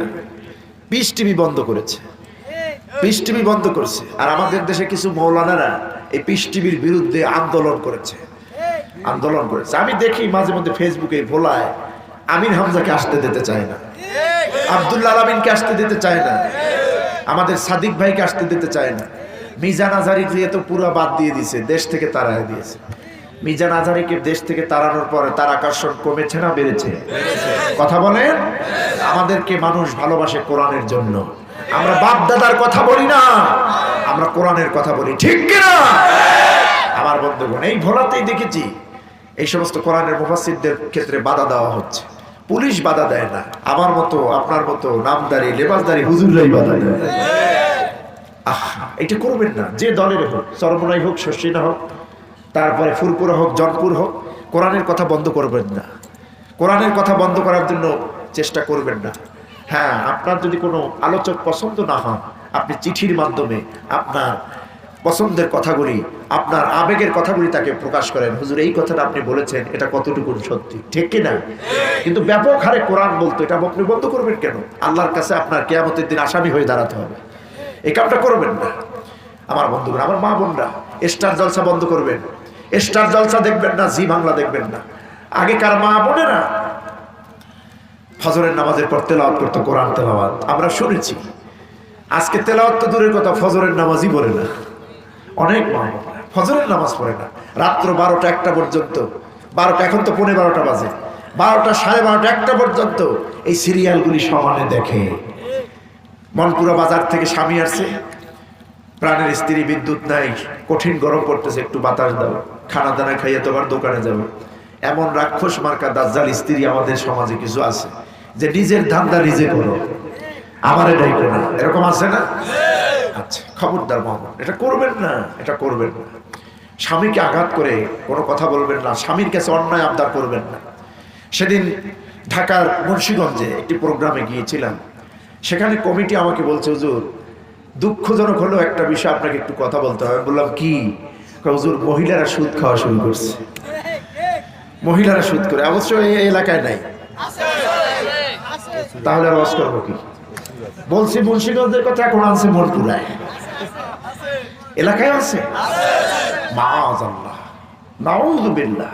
আহা, আচ্ছা বলুন, একটা পরিবারের ভরণ পোষণের দায়িত্ব, খরচের দায়িত্ব স্বামীর না স্ত্রীর? কথা বলুন, স্বামীর না স্ত্রীর? তাহলে স্ত্রী সুদ খাবে কেন? আর সুদ খায় কি? বাংলাদেশে তো এনজিওর অভাব নাই, স্বামী জানেও না, লোন নেছে। আমারে বলছে, হুজুর এমন আছে যে স্বামী জানে না, উনি লোন নেছে। আর এই এনজিও গুলি তো স্বামীরে দেখলো না, বউরে দেখি লোন দেয়, নারীদের কি লোন দেয়? এদেরকে লোন দিল না, এদেরকে ঘর ছাড়া করলো, স্বামী ছাড়া করলো, সংসারটাকে সাজানো গুছানো ইসলামী পরিবারটাকে ধ্বংস করলো। এদের টার্গেট এটা, ঠিক কিনা? এই সুদের কারবার যদি 2-1টা মহিলা মামুন আমার এলাকায় করেন, আল্লাহর রাস্তে বন্ধ করবেন, জাহান্নামে, আপনার ঘরটাকে আপনি জাহান্নামের দিকে ঠেলে নিচ্ছেন। আপনার সন্তান হবে টেন্ডারবাজ, আপনার সন্তান হবে ক্যাসিনোখোর, মদখোর, জুয়াখোর, হারামখোর। জাহান্নামে নিজে যাবেন, পরিবারের সবাইকে জানাবেন, এটা করবেন না। আর স্বামীর কাছে অন্যায় আবদার করবেন, আপনার স্বামীর ইনকাম কি সেটা আপনি ভালো করেই জানেন, জানেন না? ওইভাবে আপনি আবদার করবেন, অন্যায় আবদার করবেন না। আমি দেখেছি আমার মাকে, কোনোদিন আমার মা আব্বার কাছে অন্যায় আবদার করেন নাই। গরিবের সংসার, দুর্ভিক্ষ চলছে, আরো 25-30 বছর আগের কথা বলছি, 20-25 বছর আগে বাংলাদেশে এখন যে অবস্থা আছে, এরকম অবস্থা ছিল? কি বলেন ছিল? আমরা তো বহুত দিন না খাইয়ে মাদ্রাসায় গিয়েছি, বহুত দিন সকালবেলা খাবার নাই, না খেয়ে মাদ্রাসায় গেছি। মাদ্রাসা থেকে যখন আসতাম চিন্তা করতাম দুপুরের খাবার কপালে আছে কি না জানি না। মাঝে মধ্যে দেখতাম যে খাবার ঠিকই তৈরি হয় নাই, ভাত পাক হয় নাই, বাবা বাজার থেকে চাল আনতে পারেন নাই। মায়ের গলা ধরে কান্না দিয়েছি, কান্না জুড়ে দিয়েছি, মা দুপুরেও না খেয়ে থাকবো, কেমনে না খেয়ে থাকবো। একজন মায়ের কাছে সন্তান যখন ক্ষুধার জন্য কান্দে, এর থেকে বড় যন্ত্রণা আর কিছু নাই, আর কিছু নাই। হযরত আনাসের ঘরে যখন রসুল গেলেন মেহমান হয়ে, হযরত আনাসের মা কিছু হাদিয়ে তওবা রসুলকে পিঠা বানালেন, খাওয়ালেন রাতের বেলা। হযরত আনাসের মা বলছে, হুজুর আমি আপনার কাছে কিচ্ছু চাই না, বাবা মরে যাওয়ার পর আমার সন্তান আনাসকে আপনার জন্য খাদেম বানাই দিয়েছি, আজকে 10টা বছর ধরে আপনার খেদমত আমার আনাস করতেছে, হুজুর আপনি আমার আনাসের জন্য একটু দোয়া করবেন। আমার আনাস গরিব মানুষ, দরিদ্র, ওর আব্বার কিচ্ছু নাই, দেখেন তো ভাঙাচুরা ঘর, একটু দোয়া করবেন। আপনার ঘর, আপনার দরবার থেকে রাতে, অনেক সময় রাতে ফিরতে এসে দেখে এই পাতিলের হাড়ি উঠায় দেখে, পাতিলের ঢাকনা উঠায় দেখে খাবার নাই, ওই পাতিলের ঢাকনা উঠায় দেখে খাবার নাই।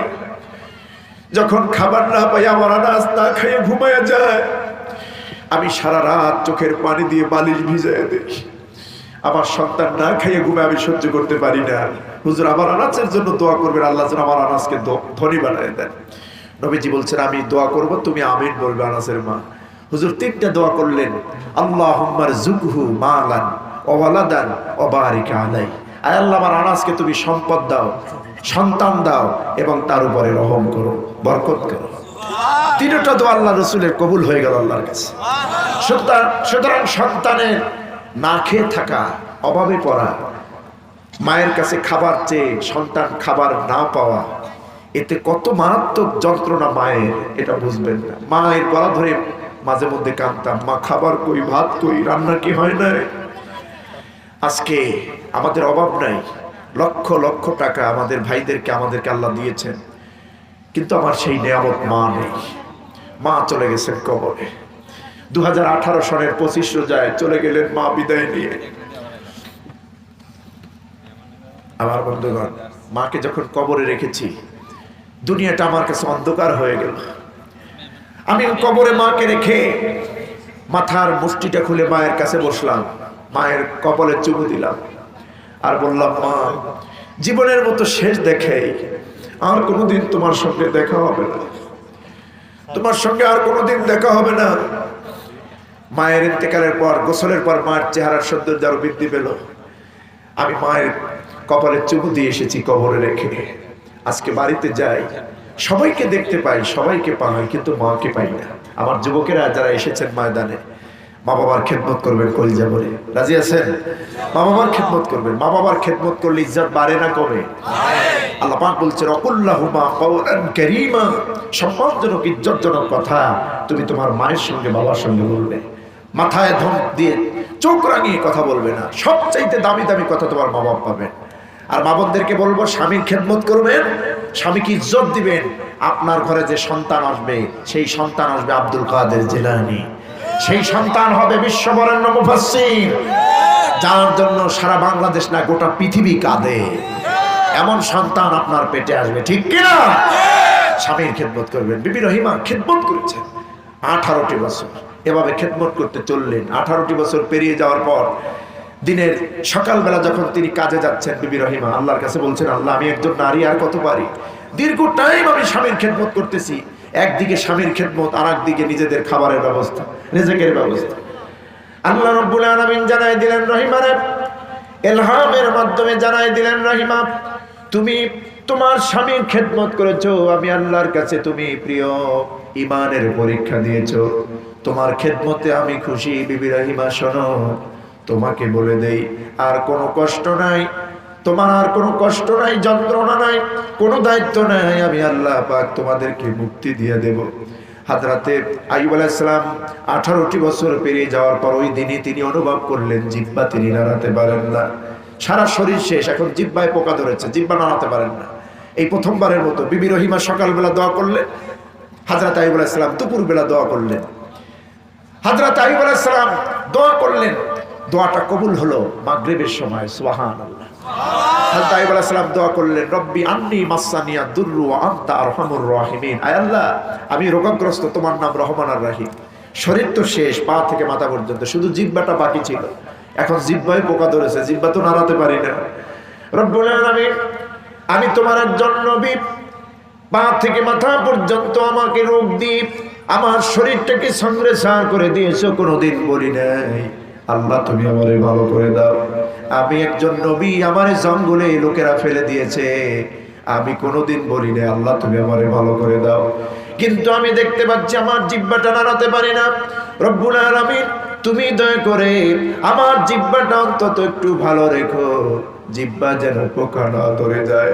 আমার জিহ্বায় যদি পোকা ধরে যায়, রব্বুল আলামিন তোমার মতো সুন্দর আল্লাহর নামের জিকির কি দিয়া করব? এই কথা বলার পর আর কিছু থাকে? আল্লাহর রহমতের দরিয়ায় জোশ মেরেছে। সঙ্গে সঙ্গে আল্লাহ বললেন, আইয়ুব রে আর কষ্ট না, আমি তোমারে বহুত পরীক্ষা করেছি, বহুত কষ্ট দিয়েছি আইয়ুব, আর না। সঙ্গে সঙ্গে আল্লাহ পাক আইয়ুবের ডাকে সাড়া দিলেন। আল্লাহ পাক বললেন, ফাস্তাজাবনা লাহু ফাকাশাফনা মা বিহি মিন দুররিন ওয়া আতাইনাহু আহলাহু ওয়া মিসলাহুম মা'হুম রাহমাতাম মিন ইনদিনা ওয়া যিকরা লিল আবিদিন। আল্লাহ পাক বলছেন, ফাস্তাজাবনা লাহু, আমি আমার আইয়ুবের ডাকে সাড়া দিলাম, ফাকাশাফনা মা বিহি মিন দুররিন, তার রোগ যন্ত্রণা দূর করলাম। এমনকি পা থেকে মাথা পর্যন্ত যত বিচির গোটা ছিল, বিষাক্ত ফোড়া ছিল, যত জায়গায় প্রয়োজন হয়েছে, কোনো চিহ্নই দেখা যায় না। 33 বছরের ভরা যুবক বানায় দিলেন। হযরত আইয়ুব যা হারিয়েছিলেন সব ফেরত দিলেন, পরিবার ফেরত পেল, ঘর ফেরত পেল, সম্পদ ফেরত পেলেন। এগুলি আল্লাহ পাক তাকে ফিরিয়ে দিলেন। ওয়া আতাইনাহু আহলাহু মিথলাহুম মাহুম রাহমাতাম মিন ইনদিনা। আল্লাহ বলছেন আমি আমার আইয়ুব যা হারিয়েছে সব তারে ফিরিয়ে দিলাম, শুধু তাই দিলাম না, ওর সাথে আরো যোগ করে দিলাম। এটা কেন করলাম? ওয়া যিকরা লিল আবিদিন, আমার আইয়ুব ছিল আমার অনুগতশীল বান্দা। সুবহানাল্লাহ। সুতরাং ভাইরা, বিপদে আপদে বালা মুসিবতে সব সময় স্মরণ করব কাকে? ডাকবো কাকে? আল্লাহ যদি আমার হন দুনিয়াটাই আমার, ঠিক কিনা? আর আল্লাহ যদি আমার না হন কপাল পোড়ার ভাগ্য আর কিছুই নেই। এই জন্য একজন লেখক আবেগ ভরা কণ্ঠে বলেছেন, এই কথাটি বলি আমরা আলোচনার শেষ প্রান্তে যাব। একজন মুসান্নিফ কিতাবের মধ্যে লিখছে, আল্লাহ শতজনে তো তোমার কাছে শত কিছুই চায়, আমি এইটা চাইবো না, আমি চাই তোমার কাছে, শুধু তোমাকে। শতজনে তোমার কাছে শত কিছু চায়, শতজনে তোমার কাছে শত কিছু চায়, মাওলা গো এ কাঙ্গালে তোমার কাছে শুধুই তোমায় চায়। তুমি আমার তো সবে আমার, আকাশ আমার, জমিন আমার, তুমি যদি নও গো আমার, নাই কিছু এই কপাল পোড়ার, ঠিক কিনা? লাখো মানুষ তোমার কাছে লাখো কিছু চাইতে পারে, আমি চাই না, আমি চাই তোমাকে, তুমি আমার, দুনিয়ার সব আমার। তো আল্লাহকে আমরা চাইবো, বিপদে আপদে বালা মুসিবতে ধৈর্য ধারণ করব, ইসলামী আন্দোলন কায়েমের জন্য ধৈর্য ধারণ করব, দিনের দাওয়াত দিতে গিয়ে ধৈর্য ধারণ করব, ঠিক কিনা? যত মুসিবত আসবে বলবো কার কাছে? আল্লাহ পাক আমাদেরকে ওয়াদা দিয়েছেন, ইন্নাল্লাহা মা'আস সাবিরিন, ধৈর্যশীলদের সঙ্গে কে রয়েছেন? আল্লাহ পাক। সুতরাং সেই ধৈর্য ধারণ করে আমরা যেন থাকতে পারি। আল্লাহ পাক আমাদেরকে থাকার তৌফিক দান করুন, ঈমান এবং আমল নিয়ে টুট থাকতে পারি, আল্লাহর উপর তাওয়াক্কুল করে চলতে পারি। আল্লাহ কবুল করুন, আমরা বলি আমিন। হাযা মা ইনদি ওয়ালা ইলমু ইনদাল্লাহ আলাইহি তাওয়াক্কালতু ওয়া ইলাইহি উনীব। সম্পূর্ণ 2 ঘন্টা হয়ে গেল, এখনো মোনাজাত বাকি আছে। তো আমাদের এতক্ষণ আপনারা বসেছিলেন, একটা লোক ওঠেন নাই, অত্যন্ত ধন্যবাদ জানাচ্ছি, মোবারকবাদ জানাচ্ছি আপনাদেরকে। আপনারা যে গুড অডিয়েন্স, ভালো শ্রোতা এবং ধার্মিক ইসলাম প্রিয়, এটা আপনারা প্রমাণ করেছেন। আপনার প্রশংসা পাওয়ার যোগ্য, আলহামদুলিল্লাহ, জাযাকুমুল্লাহ, আল্লাহ আপনাদেরকে পুরস্কৃত করুন। এখন আমাদের কমিটির পক্ষ থেকে একটু কথাবার্তা আছে, এরপরে আমরা মোনাজাতের দিকে যাব। আপনারা দোয়া করবেন, আমরা সবাই মিলে দোয়া করবো আল্লাহ যেন আজকের এই প্রোগ্রামটি কবুল করেন। আমরা